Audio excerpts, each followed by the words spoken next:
জানতে চাই, ফারুকীকে উপদেষ্টা করা হয়েছে, অনেকেই মুখে কুলু পেতেছে, হয়তো কারো না কারো পকেটে কিছু ঢুকেছে সেই জন্য কুলু পেতেছে। ফারুকীর যদি একটা স্ট্যাটাস পেয়ে তাকে উপদেষ্টা করা হয়, তাহলে আসিফ মাহতাবরা কি করেছে? তাদের কেন উপদেষ্টা করা হলো না? আজকে আমি বলছি, সাংবাদিক ইলিয়াসদেরকে কেন উপদেষ্টা করা হলো না? কনক সারোয়ারদেরকে কেন উপদেষ্টা করা হলো না? এবং সাংবাদিক আমার দেশ পত্রিকার মাহমুদুর রহমান ভাইকে কেন উপদেষ্টা করা হলো না? পিনাকিদেরকে কেন উপদেষ্টা করা হলো না?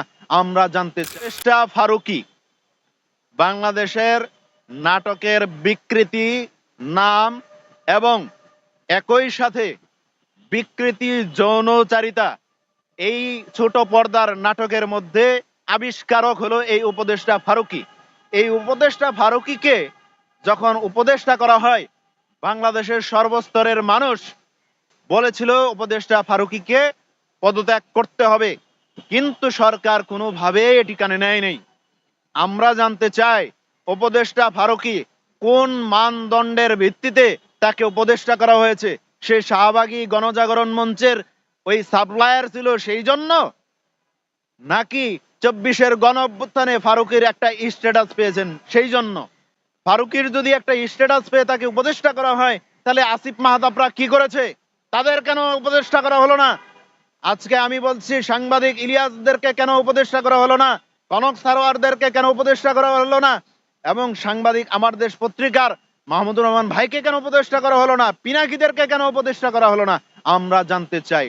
কারণ তারা বিকৃত জনচারিতা ওই ছোট পর্দায় ছেড়ে দিতে পারে না এই জন্য, নাকি দেশপ্রেমী ছিল সেই জন্য তাদেরকে উপদেষ্টা করা হয় নাই? জানতে চাই। ফারুকীকে উপদেষ্টা করা হয়েছে, অনেকেই মুখে কুলু পেতেছে, হয়তো কারো না কারো পকেটে কিছু ঢুকেছে সেই জন্য কুলু পেতেছে। আমি ছাত্র জনতা ভাইদেরকে বলছি, ভাই তোমরা এখন এসি রুমে ঢুকে গেছো, এই এসি রুমে ঢুকার কারণে দেশ অনিশ্চিত ভবিষ্যতের দিকে যেতে পারে।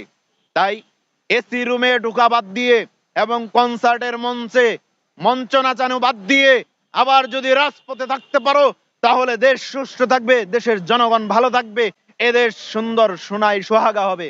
না হলে ফারুকীদের মতো উপদেষ্টা হবে আর উপদেষ্টা পরিষদকে কলঙ্কিত করে এদেশকে অনিশ্চিত ভবিষ্যতের দিকে ঠেলে দিবে। আমি আরেকটু বলতে চাই, ভারতের গণমাধ্যমগুলো বাংলাদেশে চলে, আর বাংলাদেশের গণমাধ্যমগুলো ভারতে চলে না।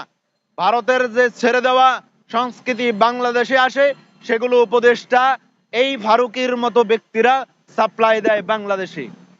কারণ তাদের বিকৃত ঝগড়াঝাটি এবং এই যে বিকৃত যৌনচারিতার যে সিনগুলো, সেগুলো ভারত থেকে আমদানি করা, সেগুলো দেখে দেখে ফারুকীদের মতো নির্মাতা যারা আছে, তারা বাংলাদেশে নাটক, সিনেমা, ফিল্ম তৈরি করে বাংলাদেশের মানুষের মধ্যে যে একটি শালীনতা আছে সেটি নষ্ট করে দিচ্ছে। আর ভারতে বাংলাদেশের কোনো টিভি চ্যানেল কোনো কিছু চলে না, কারণ তাদের যে বিকৃত যে সংস্কৃতি আছে সেটি নষ্ট হয়ে যাবে বাংলাদেশের সভ্য সংস্কৃতির কারণে। সেই জন্য আর সেটি বাস্তবায়ন করার জন্য বাংলাদেশে ভারতের যে ভারত থেকে আমদানিকৃত সংস্কৃতি, সেটি ফারুকীদের মতো ব্যক্তিদের হাত ধরেই বাংলাদেশে আমদানি হচ্ছে। তাই বলছি, ফারুকীকে যে ধরনের উপদেষ্টাই করা হোক না কেন, অবিলম্বে ফারুকীকে সেখান থেকে প্রত্যাহার করতে হবে এবং আসিফ মাহতাব স্যারকে অন্তর্ভুক্ত করতে হবে। কারণ এই জুলাই গণ অভ্যুত্থান শুধু নয়, বাংলাদেশের প্রত্যেকটি প্রেক্ষাপটে আসিফ মাহতাব স্যার যতদিন যাবৎ উনি হুঙ্কার দিয়েছেন, প্রত্যেকটি বিষয় এবং যৌক্তিক দেশপ্রেমিক জায়গা থেকে উনি হুঙ্কার দিয়ে দেশকে এবং দেশের মানুষকে সতর্ক করার চেষ্টা করেছেন।